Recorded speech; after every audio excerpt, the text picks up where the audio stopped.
Dana,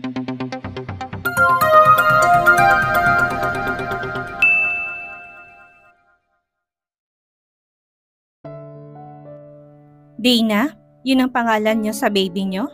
Nakangiting tanong ni Mama Daisy. Tumango si Lana.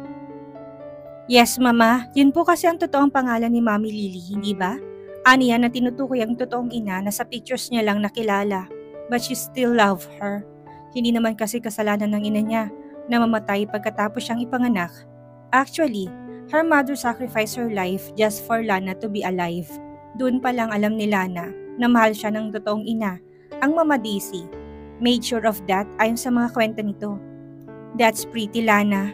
Sa tingin kong matutuwa si Lily sa ipapangalan mo sa kanya ang magiging apo niya kung nasa na siya ngayon. Pagkatapos pa ng ilang kwentuhan ay sinabi na ng maid na handa ng tanghalian. Dumulog na silang lahat sa malaking mesa. Nasa kanan nila na si Calvin dahil kailangan niya pa itong subuan ng pagkain.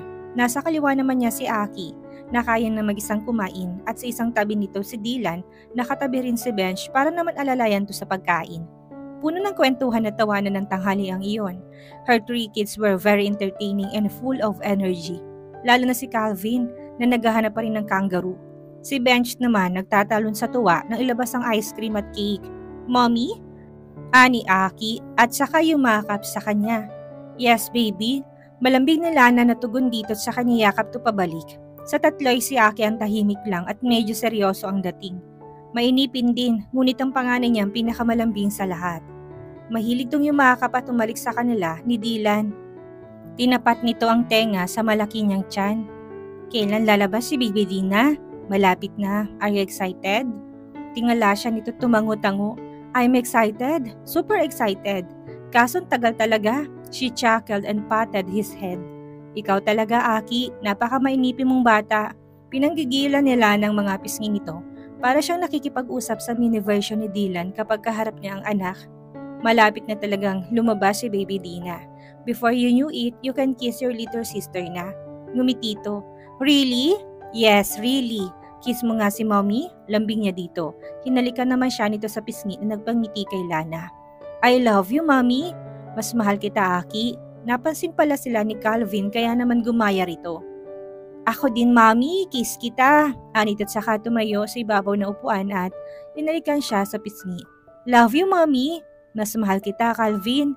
Me too, sabi naman ni Bench na busy kanina sa pagkain ng ice cream nito. Mabilis itong lumapit sa kanya at pumatong din sa upuan ni Calvin. Hinalikan rin siya nito sa pisngit, wala nang pakialam si Lana kahit pa napakalagkit ng mga labi nito dahil sa ice cream. Love kita, Mommy. Mas love kita, Bench. Maya-maya sabi pa siyang niyakap ng 3 anak. Her heart was just so overwhelmed with her son's love and sweetness. This is the perks of not taking a yaya for her children. Hands-on siya sa mga ito at nagawa niyang iwan ng trabaho sa Big Hopes para personal na alaga ng mga to. Buti na lang at walang problema sa mom niya at sang-ayon pa ito sa naging desisyon niya na maging full-time mom and wife. Ngingiti-ngiti si na Mama Daisy at Papa Robert sa kanilang 4. Naku mga apo, parang nagseselos ang daddy niyo. Biro ni Mama Daisy, umarte namang parang nainggit nga si Dylan. May nalalaman pa itong pagtayo at pag-walk out. Hinabol tuloy ito ng mga bata at nilambing. Daddy, love din kita. Kahit mabagal ka umuwi sa house from work. I love you, Daddy. I love you, Kiss of Foods. Daddy, love you. Love kita kaysa kangaroos. Napuno ng tawanan lalo nang humarap si Dylan at sabay-sabay na binuhat ang 3 na tuwang-tuwa naman. Lagi kasi yung ginagawa ni Dylan ang buhati ng mga ito ng sabay-sabay. At the age of 39, Dylan remains fit and well-toned body. Kaya naman napakalakas nito para magawang buhati ng 3 nilang anak. Hindi na ito Vice President ng Anderson Monteverde Hotel. Sa mga nagdaang taon ay nagawa nitong palakihin ang gym at maraming bigating sponsors ang nagdatingan.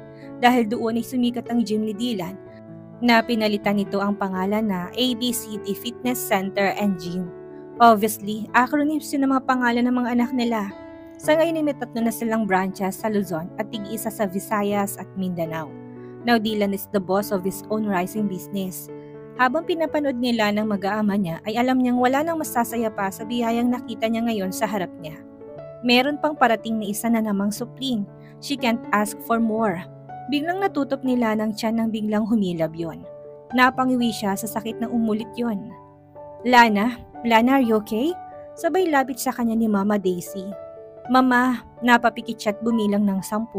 Pero nasa 5 pa lang siya ay sumasakit na naman ang tiyan niya at parang lalong bumibigat yon at tila hinahatak palabas ang baby niya. Ah! Natigil sa pagkukulitan si Dylan at ang mga bata dahil sa pagsigaw niya. Mabilis na ibinaba ni Dylan ang mga anak at dinaluhan siya.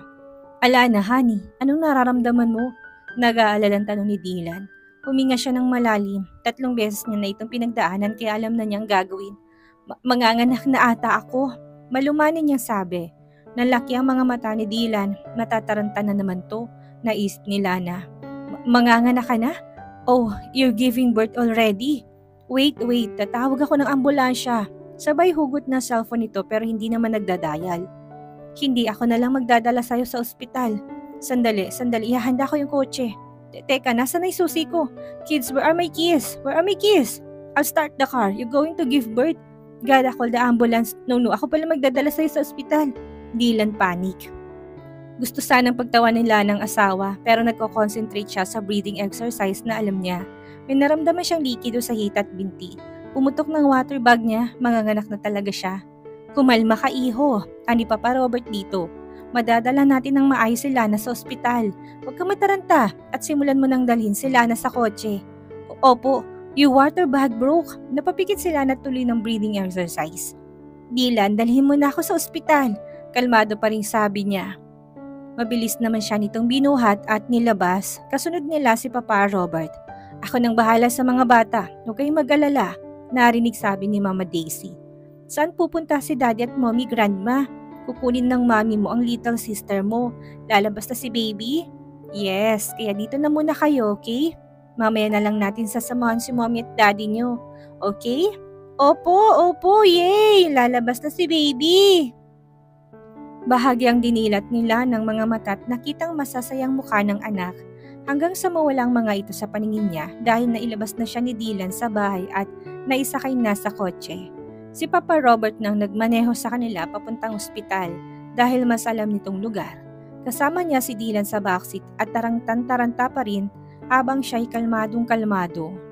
Huminahon ka nga, Dylan. Huwag mo kong patawarin at masakit ng tiyan ko. Saway ni Lana dito. Hindi ako nagpapatawa. I'm worried, Alana. Halatang-halata nga sa gwapo nitong muka ang labis na pag-aalala. Pinagpapawisan na rin ang noo nito't nanlalamig ng mga kamay. Parang ito ang manganganak kaysa siya. I'm fine. Pang-4 na ito, hindi ka pa sanay? Hindi ako masasanay sa ganito. Nagsimulang pumutok ang kanyang paa. Papa, matagal pa po ba? 2 more minutes. Kalmado namang sagot ng Papa Robert niya. Tingnan mo si Papa, kalmado. Kasi nakikita niyang kalmado lang din ako. Kaya Dylan, daing ni Lana. Nang mas sumakit pa ang tiyan, napamura na si Dylan at mas nataranta. Mabuti na lang at malapit na sila sa ospital. Dahil sa tingin ni Lana ay lalabas na talaga ang sanggol sa sinapupunan niya. Pagkahinto pa lang sa tapat ng emergency ay mabilis na siyang naibaba ni Dylan. Dinaluhan naman agad sila ng mga nurse at inahiga na siya sa stretcher. Alana, honey, nandito ako, okay? I know, nakangiting sabi niya. Alam kong hindi mo ko iiwan. Agad na tinignan si Lana ng OB ng ospital at kinumpirma na manganganak na nga siya. Agad siyang dinala sa delivery room ng ospital. Sumama sa loob si Dylan na mahigpit na nakahawak sa kamay niya at kasabay na nakikisigaw sa kanya sa loob ng 5 oras na pagle-labor. Paulit-ulit din ito sa pagbulong ng dasal para sa kanya at sa baby. Isang push na lang, misis. 1, 2, 3. Sa malakas sa tuling pag-iri ang ginawa niya. Then, a cry filled the whole room. And here's your pretty baby girl. Congratulations! Nang hinang napangiti si Lana at mapungay ng mga mata nang makita niyang pinasa ng doktor si baby Dina kay Dylan. Don't cry, paalala niya sa asawa. Pero pumatak ng luha sa mga mata ni Dylan habang nakatingin sa bagong baby nila.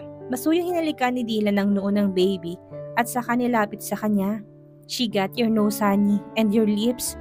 Hi Dina, darling. Nanghinang bati ni Lana sa anak. Napaiyak na rin si Lana dahil sa sobrang emosyon sa dibdib. It's the same feeling that she felt when she gave birth to Aki, Bench, and Calvin. Take a rest, Alana. Ako nang bahala. Masuyang sabi sa kanya ni Dylan saka siya nalikan sa noo. Marahan siyang tumangot kahit gusto niyang pang tignan si Baby Dina ay mas nanaigang pagkahapon niya at antok. So, she gave in. Sumunod na umaga na nagising si Lana. Nasurpresa siya nang makitang nandoon si Mom, Dad at ang kapatid na si Prince, kasama asawa nitong si Tricia at ang kambal na anak na mga to. Nandun din ang Mama Daisy at Papa Robert syempre. Then her sons Aki, Bench, and Calvin gave her roses. Kahit nanghina pa ay masayang niyakap niyang mga anak. Magpagaling ka kagad, Mommy. I will, kids. Alagaan muna kayo nila Lola. Huwag kayong masyadong makulit ha. Nagtanguan ng mga ito at saka nagbabaan ng higa niya. Congrats Lana, bati ng kapatid sa kanya habang buhat ang anak nitong lalaki na isa sa kambal. 4 na, ang tindi talaga ni Dylan. I saw the baby already. Ano naman ni Tricia na buhat ang babae nitong anak. She's so pretty. Thank you for being here. Humalik muna sa kanyang mga pamangkin bago nagpaalam sina Prince at Tricia na lalabas na muna. Pinagpahinga na siya ulit ng mga magulang. Gabi na ulit siya nagising at nabugaran si Dylan na nakatitig sa kanya. Hey, nakangiting bati niya dito. Sinuklian nitong ngiti niya ng matamis at mabilis na halik sa mga labi. How are you, honey? I'm doing fine. Can I have water? Mabilis tong kumuha ng baso ng tubig at pinainom sa kanya. Pagkuway masuyo siya nitong niyakap. We reached another milestone, Alana. He softly said, Thank you for Dina. She's wonderful. So wonderful like Calvin, Aki, and Bench. Ngunit sa mga yakap ni Dylan ay may iba pa siyang nararamdaman. Tiningala niya ito at saka tinignan ito sa mga mata. May iba pang damdamin doon na hindi siguro mahalata ng iba. Pero siya'y alam niya. Something's bothering you? Tila nagulat to sa tinanong niya. Dylan sighed later on. Tumawag sa akin kanina ang private investigator na kinuha natin months ago. Tumango siya. Then, they got a private investigator 5 months ago. Upang paimbestigahan kung saang pamilya posibleng galing si Dylan, kinaplos nitong mukha niya. He got a lead and he said that humugot to ng malalim na hininga that there's a possibility that my real parents are still alive. Sabi ng nakakarami ang lahat ng katanungan ay may kasagutan sa takdang panahon. At minsan, kahit hindi nagtatanong, may dumadating pa ring sagot. Alam nila na nang makulong dati ang asawa niyang si Dylan sa Cebu noon, ay tinigil na nitong pagtatanong kung saan nga ba ito nanggaling at kung sino ang totoong mga magulang. Ang mahalaga ay inampon at minhalto ng mag-asawang Guevara. After years, sinubukan ni Nalan at Dylan na magpaimbestiga tungkol sa kung saan kaya posibleng nanggaling si Dylan. Para sa kanila, kahit anumang ibigay na resulta, meron man o wala, ng private investigator na kinuha nila ay maayos lang. 6 months ang hininging oras ng investigador. Hindi nila akalain na pagkatapos pa lang ng 5 buwan ay may nakita na kagad na impormasyon. Anong plano mo ngayon? Tanong nila sa asawang tahimik na umiinom ng kape. 2 buwan nang lumipas mula nang manganak siya sa bunso nila. Nakauwi na sila sa kanilang bahay sa Manila at kasalukuyang nasa sala silang mag-asawa upang mapag-usapan ang susunod na hakbang na gagawin nila sa mga resulta na binigay sa kanila ng private investigator. Inilapag ni Dylan ang tasa ng kape nito sa center table at saka kinuha ang isang sealed long brown envelope. Nandun ng lahat ng impormasyong nakalap ng inupahan nilang investigador. I just can't open this thing and read the information inside. Sambit ng asawa sa kaseryosong napabaling sa kanya. Bakit ba kasi hindi na lang ikaw ang magbukas nito at magbasa? Umiling siya. I think it's better if you'll be the first to know the answers, Dylan. Hinawakan niyang kamay nito. Come on, open it. Let's just read it together. She encouraged him. Malalim na napabuntong hininga to, tinitigan nitong envelope na para bang sa labas pa lang, ay nababasa na nitong nilalaman. What if my real parents were still alive? Magpakilala ka sa kanila. Higit kanino man sa kanila mo malalaman ng lahat ng tanong mo dati. Good morning. Sabay silang napalingon sa malit na tining na masiglang bumati sa kanila. Napangiti si Lana nang makitang panganay na si Aki na bagong gising at kinukusot-kusot pang mga mata. Her son's wearing a cute red pajamas. Morning baby, bati niya dito. Come here. Mabilis na lumapit ito sa kanila. Kumandong kaagad to kay Dylan na binigyan to ng halik sa noo. What is this? Inosenteng tanong nito nang makitang daddy, hawak na envelope. Answers. Simpleng tugon ni Dylan sa anak, parehong nakatitig ng mag-ama sa envelope. Are you hungry, Aki? Tanong niya sa anak. Humiling ito't inabot ang envelope. What's inside this? Can we open? Binigay ni Dylan sa anak nilang malaking envelope. You want to open it, baby?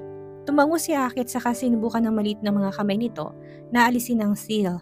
Napansin nila na tila hindi humihingang asawa habang pinapanood nito si Aki na buksan ng envelope. Parang naghahanda ito sa biglang lalabas sa loob nun. Mga ilang minuto sigurong lumipas bago mabuksan ni Aki ang envelope. Papers! Anito nang makitang nasa loob. Ang daming papers! Sumulyap sa kanya si Dylan para itong biglang hindi mapakali. Basahin mo na, aniya dito. Matagal ka na namang ready, hindi ba? Sige na, udyok nila na dito. Bumaling siya sa anak pagkatapos. Aki, baby come on. Pagluluto kita ng breakfast, gisingin na rin natin sina Calvin at Bench. Gusto ko kay daddy, dito lang ako. Sabay yakap sa ama. Ako nang bahala kay Aki, ani Dylan. Sasamahan niya ako magbasa, di ba? Yes! Ngumiti si Lana saka tumango na lang. She knows that Dylan wanted to be alone for a while pero hindi naman kalabisang kasama nito si Aki.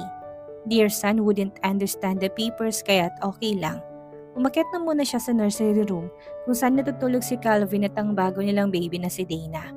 Pagpasok niya doon ay tulog na tulog pa rin ang babaeng anak sa crib nito. Si Calvin ay gising na pala, tahimik na naglalaro ng mga laruan nito sa kama. Mommy! Bati nito nang makita siya. Breakfast time na. Yes, may hinang sagot niya upang hindi magising si Dana. Kanina kapag gising Calvin? Tanong niya dito sa katoy na likan sa noo. Tumango ito habang ang atensyon na sa mga laruan pa rin. I have a bad dream eh. Gising na lang ako. Bad dream? Anong bad dream? Tumingin ito sa kanya at nakita niyang lungkot-lungkot na mga mata nito. Iniwan daw ng mommy kangaroo yung baby kangaroos. Tapos lahat sila nag-cry. Pati yung daddy kangaroo nag-cry. Saan pumunta yung mommy kangaroo? Sa ibang planet, sa Mars. Pinigilan nila ng matawa dahil nakikita niyang apektado talaga ang 4 na taong gulang niyang anak sa panaginip nito. Niyakap niya na lang ito ng mahigpit. Huwag kang mag-alala baby, babalik din ang mommy kangaroo. Hindi na siya babalik, kakain na siya ng alien sa Mars. Naiyak na sabi nito. Maya-may umiyak na talaga to, binuhat niya ito't nilabas ng kwarto. Calvin, don't cry, shh. Alo nito tinagod-agod ng likod. Dream lang yun, ako nandito lang si mommy for you. Saka kanina Kuya Aki at Kuya Bench, pati kay Baby Dana. Hindi ko kayo iwan nila daddy. Hindi ako pupunta ng Mars katulad ng mommy kangaroo. Yumakap to sa leeg niya at sinubsob ang mukha doon. Promise? Promise. Bulong nila na dito sa kapatuloy na pinatahan ito. Saka makakabalik si mommy kangaroo from Mars. Mababait ang aliens doon, hindi sila nangangain. Really? Yes, don't cry na ha. Good morning mommy. Napayuko sila at nakita sa bench na nasa tabi niya na. Morning baby, bati na rin dito. Yumuko siya tinalikan to sa tuktok ng ulo. Kagigising mo lang? Tumango ito saka naghikab pa. Napatingin to kay Calvin na buhat niya at hindi na umiiyak. Pasinghot-singhot na lang. Bakit ka umiiyak? Tanong nito sa kapatid. May bad dream ako eh. Ah, kain na lang tayo. Nakangiting sabi ni Bench. Mommy, gusto ko ng breakfast. Of course, si Bench ang una talagang naghahanap ng pagkain. Kaso hindi naman mataba, chubby lang ng konti. Kapag tulog lang yata kasi ito hindi kumakain. O sige, breakfast na tayo. Okay ka na, Calvin? Tumangong anak niya, nabuhat niya pa rin. Very good, baba na tayo. Come, Bench. Sabay hawak sa kami ng pangalawang anak. Habang pababay natatanaw nila nang naseryoso nagbabasa pa rin si Dylan. Habang tahimik lang si Aki sa kandungan nito. Anong ginagawa ni Daddy? Tanong ni Bench habang papunta sila sa dining area. May binabasa lang siya. Important yon kaya huwag tayong maingay ha? Para hindi natin madisturb si Daddy. Binaba niya si Calvin sa high chair nito. Inalalayan niya naman si Bench na makaupo sa upuan. She's starting to cook Calvin's favorite sunny side-up egg and Bench favorite cheese dog when Dylan appeared. Buhat-buhat nito si Aki. Kamusta? Aniya dito. Ibinaba na muna nito si Aki sa dining area at binati ang 2 pang anak bago humarap sa kanya. Humugot ito ng malalim na hininga. Napansin niya na parang nagtutubig ang mga mata ni Dylan, ngunit pigil na pigil nitong pag-iyak. She cupped his face. Are you alright? Napalunok to. Call your friend Eugene. Ha? Bakit? Nagtatakang sambit ni Lana. Bakit naman ito biglang pinapatawag ang kaibigan niya? Through the years, Eugene and her kept constant communication maliban lang sa nagdaang 2 buwan. Ang huling pagkikita nila ay nang dalawin siya nito sa ospital sa Pangasinan nang manganak siya kay Dana. Diretso itong tumingin sa kanya't napalunok. I think he can help us. He can help me. Bumaba sa mga balikat nitong kamay niya habang napapakanot-noo siya. Paano silang matutulungan ni Eugene? Tila nabasa nitong isip niya dahil napabuntong hininga to. I'm a possible Argiles, Alana. Hi Eugene! Napangiti naman ng lalaki nang makita si Lana sa lagi niyang pwesto na paborito niyang pastry shop. Kung dati madamo to sa ngiti, medyo hindi na ngayon. Well, malapit kasi silang magkaibigan kaya nginingitian na siya nito sa tuwing nagkikita sila. Kamusta? Nito saka siya inalikan sa pisngi. Mukhang hindi ka nanganak last 2 months You're gorgeous. She chuckled. Binobola mo na naman ako. Are you making up sa 2 buwan na hindi mo pagtawag sa akin? O pangangamusta man lang? She teased. I'm sorry, I've been really busy. Alam mo nang na-aksidente si Eunice more than 3 months ago kasama asawa niya, hindi ba? Binabantayan talaga namin siya ng maigi this past months at sinusuportahan. Nakakaintinding tumango si Lana. Hindi pa niya personal na kilalang nakababatang kapatid nito, ngunit lagi naman tong nakakwento ni Eugene. The siblings reconciled after long years of having an animosity just months ago. Nagising ng asawa niya last week from comatose. Oh, thank God! Tumango to. True, it was indeed a miracle. Ngayon, okay naman ng lahat. Pakilala mo ako sa kapatid mo one of these days. Kung ganun, 7 years na tayo magkaibigan, hindi ko pa rin siya nakikita. Oo nga no, I'll plan that one. Paalala mo sa akin, abala rin kasi ako sa trabaho. How about Heart? How is she? Pangangamusta ni Lana sa anak nito na ngayon dalagitan na. Nahilot ni Eugene ang sentido nito nang banggitin niyang anak nito. Pasaway pa rin, di siya nakikinig sa mga kasama niya sa US. Tumatakas tuwing gabi para gumimik. Napangiwi siya, mukhang lumalaki na mas bratinel bata.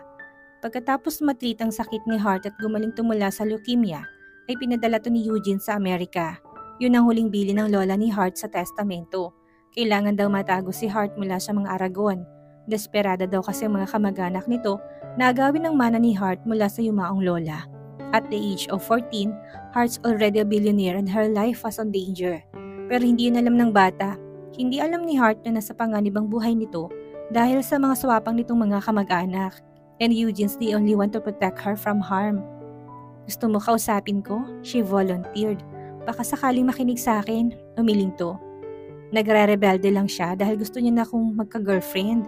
Para daw may mommy na siya. Natawa siya. Yun lang pala, bakit hindi mo magbigyan ng anak mo? Hindi to sumagot bago sa inibang usapan. One of these days, pupuntahan ko siya sa Amerika at iuwi na dito ng palihim. Oras na para makilala niya sina Eunice at Uncle Johnny. I got a go signal from mga lawyers na pwede ko nang ipakilala ang anak ko sa mga kamag-anak ko. That's great. At least, kahit sa mga kapamilya mo, wala ka na kailangang itago. Ilang taon din itong tiniis na wag aminin na may anak to. Sumusunod to sa testamento ng lola ni Heart dahil oras na may suwayin to sa utos ay ilalayo ditong anak. Sumandal ito sa kinaupuan at napabuntong hininga. I hope Eunice and Uncle Johnny would understand why I have to hide my own daughter all these years. Tila problemadong wika nito. Hey, everything would be fine, Eugene. Base sa mga kwento mo sa akin, wala namang dahilan para hindi matanggap ng kapatid mo at ng uncle mo si Heart. Thanks. Anito sa kadumiretso ng upo. Sandali, ako na napag-usapan natin, hindi ba? Kaya mo ko tinawagan ay mahihingin kang tulong? Kay ni Dylan, what is it? Uminom si Lana ng kanyang juice. Bakit ba wala pa si Dylan? Ang usapan nila itong makikipag-usap kay Eugene at sasamahan niya lang. Kanina pang labasan sa daycare ni Aki, Bench at Calvin. Ito kasing susundo sa mga anak nila kaya sinabi nitong susunod na lang sa kanya. Gusto mo umorder ng kape or cake? Alok niya muna dito, nagkibit balikat to. I'll order first, excuse me. Tumayo at pumunta sa counter. Tatawagan niya na sanang asawa ngunit nakita niya na si Dylan na papasok ng pastry shop. Buhat-buhat nito si Baby Dana at ang baby bag na kulay pink na nakasukpit sa balikat nito. Daddy na daddy ang dating ni Dylan, pero napapansin niyang nililingon pa rin ito ng mga babae na makailang beses. Well, her husband is still as gorgeous and hot as ever, kaya hindi niya rin masisisi ang mga kababaihan. Sumunod na pumasok ay ang 3 nilang lalaking anak na nagtatakbuhan papunta sa kanya. "Mommy!" Sabay-sabay panubulas ng mga to nang lapitan siya at isa-isa siyang halikan sa pisngi. Pare-pareho may backpack sa likod ng mga to. "How is school, kids?" Kamusta niya sa mga to habang isa-isang chinecheck ang likod ng mga to. "Ang tagal magpalabas ni teacher!" Angal kagad ng mainiping si Aki na nasa prep na. "Nag-wait ng matagal si daddy sa labas ng school. May stars ako!" Sabay angat ni Calvin ang likod ng palad nito. "He's already in nursery." "Tama ako sa sagot kanina, if what sounds the dogs. Arf! Arf! Mami, gusto ko ng cake. Nagugutom na ako." Ungot ni Bench na nasa kinder naman. Tumayo siya tinilang mga upuan para sa mga anak. "Okay, upo na kayo dito. Behave kayo ha? Kasi may pag-uusapan si Tito Eugene at saka si daddy nyo." Nagtanguan ng mga ito at saka nagsiupo. Alala, napalingon siya kay Dylan. She smiled at him and kissed him swiftly on the lips. "Akala ko hindi ka napupunta eh. Didiretso mo nang iuwi ang mga bata." Aniya dito at saka kinuha si Baby Dana mula dito. "Na-late kasing lumabas si Aki. Traffic pa." Paliwanag naman ni Dylan. Buti na lang hindi umiyak si Dana sa kotse. "Kinuha ko na siya kanila mommy kasi ayaw daw matigil sa kakaiyak. Pero nung dumating ako, tumahan na." Nangingilala pa siguro si Dana. Ano yung sakay na plus ang manipis na buhok ng anak? Kung si Aki ay carbon copy ni Dylan, si Dana naman ang mini version niya. Parehas na para sila ng mga mata. "Baby, na-miss mo na si mommy ha?" "Miss na baby Dina si mommy?" She baby talk Dana. Ngumiti ang anak niya at sumandig sa dibdib niya. It's a familiar place for Dana kaya ramdam niya panatag ang loob nito. "Ninong Eugene!" Tawag ni Aki sa ninong nito. "Hello ninong!" Palapit sa kanila si Eugene na may hawak na isang tray ng mga slice cakes at mga juice. Nakita siguro nitong pagdating ng mga bulilit kaya nagkusa ng umorder. "Hi there kid, how are you?" Pangangamusta naman dito ni Eugene habang nilalapag ang tray sa mesa. Isa-isa nitong binigyan ng cake ang 3 niyang anak bago ito bumaling kay Dylan. Nagbatian at nagkamayan din ng mga to. "Kamusta? I heard you need my help." Napatingin sa kanya si Dylan, tinanguan niya lang to. Let's have a seat." Ayaw muna ng asawang pinaunlakan naman ni Eugene. Katapat ni Eugene si Dylan habang siya'y katabi ng asawa. Nasa tabi niya si Calvin habang sinaakit bench na sa side ni Eugene. May sariling pinag-uusapan ng mga kakapatid na hindi naman masundan nila na kung ano. Kalong niya pa rin ang busong anak na nakasubsob sa dibdib niya at nakakatulog na. "Eugene, hindi ba nakwento ko sa iyo yung tungkol sa private investigator na nakuha namin?" Panimula ni Lana. "Yes, what about it?" "We got answers," ani Dylan. "I know who are my real parents. Kaso patay ng totoo kong ina, naiwang biyudong totoo kong ama. And I know my case was hard to believe." Nahalata nila ng panginginig ng kamay ni Dylan kaya inabot niya yun at tinawakan yun nito. Nagsalubong ang kilay ni Eugene. "Go on." Humigpit ang hawak ni Dylan sa kamay niya. Sabi sa reports, sa taong pinanganak ko, may kaso ng kidnapping na naganap sa isang ospital. 2 to 3 kids sa nursery room were kidnapped by a syndicate at isa ko sa mga yon. I was kidnapped because my parents were rich. Nalaki ang mga mata ni Eugene. "I know that story." Inatake sa pusong asawa ng uncle ko pagkapanganak ng baby nila dahil nasama sa kidnapping na yun ng baby. Namatay si Auntie Debbie dahil doon. Uncle Johnny never found their lost son. Dahil nang mahanap daw ang mga sindikatong kumuha sa mga bata, nagkasunog sa hideout nila at walang nakaligtas. Kahit na mga dinukot nilang mga bata. But mukhang maling reports dahil buhay ko kung kasama ka sa mga batang nadukot. Mabilis ang naging pagtango ni Dylan. Yes, nailigtas daw ako ng isang tauhan ng sindikato. Pero wala na rin siya ngayon. Tanging mga kamag-anak na lang ang nagkumpirma na may niligtas nga siyang sanggol. At dinila sa ampunan kung saan ako 7 taong lumaki. That baby was me, Eugene. Hindi tumugon ang kaibigan ni Lana bagkus ay lalong nangunot ang noon nito tila kay lalim ng iniisip. Nakukuha siguro nito kung anong gustong palabasin ni Dylan. Maya-may bigla itong napaangat na tingin sa kanila. "I'm getting what you are trying to say." Napalunok si Dylan. "Ano pang alam mo sa anak na nawawala sa uncle mo? It's been 39 years. Hindi pa nga ako buhay na mangyari yun, kaya hindi nagkakwento si uncle.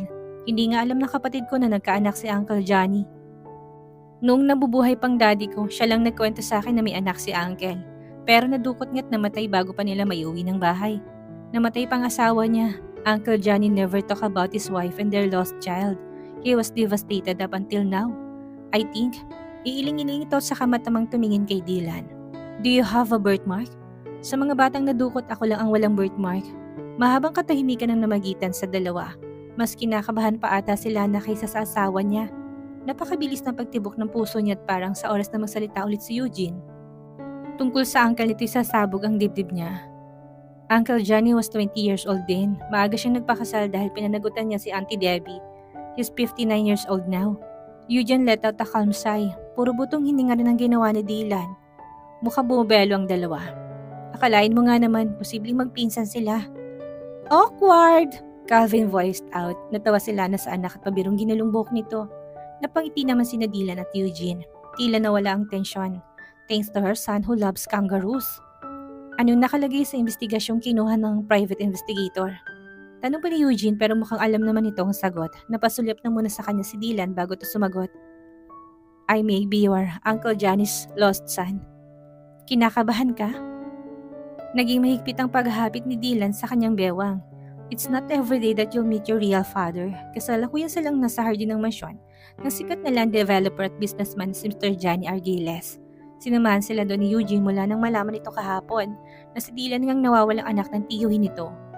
Oh, I know the feeling, ani Lana. I was so nervous when I was about to meet Dad. But at the same time, I was feeling giddy. I was pretty excited, you know? How was it? When you met Daddy King? Marahan tanong ito. Kinining ni Ana ang ulo at sakay nilalang araw na nakilala niyang tunay na ama. When we saw each other, wala na nakapagsalita sa amin ni Dad. Totoo yung lukso ng dugo, mind you. Bigla na lang ako tumakbo sa kanya at yumakap. Mahigpit din ang yakap sa akin ni Dad. When my father embraced me that tight, I just knew I belong in there. Napapangiting pagkukwento ni Lana. Daughter instinct maybe. Then I cried. Halo-halong emosyon ko. Kasi at that time, may sakit na rin ako, hindi ba? Sobrang saya ko na malungkot din. So yeah, that's it. Tumangot-tango si Dylan. Tatanggapin niya kaya ako? Mahinang tanong ni Dylan na parang ayaw pang iparinig sa kanya. Paano kung mali pala tayo? Hinawakan niyang kamay ng asawang nasa bewang niya. Tinangala niya ito't matamis ng ngitian. It was fate that brought us here, Dylan. Sa dinami-dami na pwede kong maging kaibigan, bakit si Eugene pa? Matagal na pala tayong malapit sa hinahanap mo. Pero ngayon lang natin nalaman. Kasi nga ito na yung tamang oras na yon. Ito na yung tamang pagkakataong makikilala mong tunay mong mga magulang. Ang tunay mong ama. Pagpapalakas niya ng loob dito. Kung kailan hindi mo na hinahanap at saka kung kailan hindi naman tayo umaasa na positibong resulta mula sa private investigator. Biglang ibibigay sa atin ni God. It was meant to be, Dylan. Unti-unti itong napangiti at pagkuway kinabig siya para sa isang mahigpit na yakap. Oh Alana, I love you so much. Yayakapin niya na rin sana to nang makarinig sila ng isang pagtikim. Sabay silang napalingon ng asawa at nakita si Eugene. Pababa na si Uncle. She felt Dylan stiffened. Humawak siya sa baraso nito at marahang hinaplos sa plusyon. Everything will be alright, she whispered to him. Later on, an old man in his late 50s came out from the house. Agad doon napatingin sa kanila, most particularly kay Dylan. Good afternoon, sir. Bati rito ni Dylan na ngayon ay nanginginig ng mga kamay na hawak niya. Halatang natulala ang matandang lalaki na mahusay pa rin ang tindig at tabuhin ng mga kulay ng mga buhok. Halata na rin ang wrinkles at loveliness sa mga mata nito ngunit hindi makakailang napakagwapo pa rin. Hindi to kamukha ni Dylan ngunit you look like Debbie. Sambit ng matandang lalaki, unti-unting lumapit sa kanila ngunit diretsong tingin kay Dylan. Nakagat nila ng mga labi upang pigilan ng maiyak lalo nang makita niya matandang Argiles na nangingilid ng luha sa mga mata. She let go of Dylan's hand. Si Dylan naman ay natulos na sa kinatatayuan. Parang hindi nito alam ang gagawin o sasabihin man lang. How old are you? Nanginig na tanong ni Mr. Argiles. 39, sir. Ngumiti ang matanda. You look exactly like her. Tumulo ng mga luha ng matandang Argiles at tuminto sa harap ni Dylan. You look exactly your mother. Lana sa Dylan tried to smile but he failed. Nakita na naman nila ng pagtulo ng luha mula sa mga mata ng asawa. When Johnny Argiles opened his arms, without any hesitations, Dylan hugged his father. I never thought this day would come, sabi ni Dylan. Anak ko, ikaw ang anak ko. Father and son, ganun-ganung nangyari noon sa kanila ng dad niya. Sobrang saya ni Lana para sa asawa niya ngayon. Alam niya matagal din to pinangarap ni Dylan na malaman kung saan siya nanggaling. When Dylan stopped searching, that's when fate started bringing him closer to his real parents. Kahit na wala ng totoong ina nito, ngayon naman ay kasama na nito ang ama. Wala nang tanong-tanong pang tinanggap kagad to. Naramdaman niyang kamay ni Eugene sa balikat niya. Pagliko niya nakita niya ring masaya ito para sa tiyuhin nito. All his life, he believed that his son was dead. Anito nang tinutukoy ang tiyuhin nito. Hindi na nag-asawa ulit si Uncle dahil masyado siyang nasaktan sa sabay na pagkawala ng asawa at anak niya. He never really moved on. He just have me and my sister. But now he has Dylan again. Tumango siya't pinunasan ng mga luha. Pumasok muna sila ni Eugene sa loob ng mansyon upang makapagsolo ang mag-ama. Grabe, hindi ako makapaniwala na sa lahat ng tao sa'yo konektado si Dylan. Pinagselosan ka pa niya noon eh. Naalala niya nung pinagbubuntis niya pa si Aki ay naiinis si Dylan kapag si Eugene ang hinahanap niya dahil namimiss niyang amoy na kaibigan. Napangisi lang to. Looks like you have the hots for the Argilas charms. She chuckled. Mukha nga, kaya palang lakas ng apil mo sa akin nun. Magpinsan pala kay ni Dylan at nagustuhan kita noon. Kaso nauna siya. We have the same preference. Magpinsan nga talaga kami. She joked. Nagkatawanan sila at pagkalipas pa ng 2 oras ay sinamahan na sila ni Dylan at ng kanyang bagong biyenan. Pinakilala siya ni Dylan bilang asawa nito at nangako silang babalik kasamang mga anak. Nangako rin si Dylan na sabay-sabay nilang dadalawin ang puntod ng totoo nitong ina. Mommy, bakit ang dami naming grandpas and grandmas? Aki curiously asked. Yes, Mommy. We have Grandpa Rob, Grandma Daisy, Mapita, and Papsi, dagdag ni Bench. Saka si Lolo Angelo, Lola Venus. Meron pa si Lolo Johnny, Calvin added. Bakit? Ayaw niyo ba yon? Ang dami niyong lolo't saka lola. Ang daming may love sa inyo. Blessings sila sa atin. Simpleng paliwanag ni Lana sa mga anak. Kapag medyo malaki ng mga ito, saka sila magpapaliwanag ni Dylan kung bakit ganoon. Pagkatapos patulugin ang mga bata, tumayo na si Lana pero bago lumabas ng kwarto ay tinitigan pa ulit ni Lana isa-isang 4 na anak. She is forever grateful to the Lord for this life. Nagpapasalamat siya sa Diyos na dito siya dinala sa buhay na ito. Ang maging isang tunay na ina. Tamang hindi siya nagpagapi sa cancer noong kabataan niya. This is the very reason why God kept her alive. So she can be the mother of Aki, Bench, Calvin, and Dana. Punong-puno ang puso niya. Sa paglipas ng panahon, lalong tumibay ang pagmamahala nilang mag-asawa. Nabuo ng pagkataong matagal nang hinahanap ni Dylan ang kasagutan.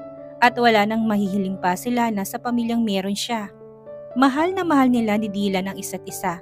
At lalo nila yung pinaparamdam araw-araw. At dito na po nagtatapos ang kabanata ng ating kwento. At sana'y muli niyo po akong samahan sa mga susunod pang kabanata. Maraming salamat po at ingat po tayong lahat.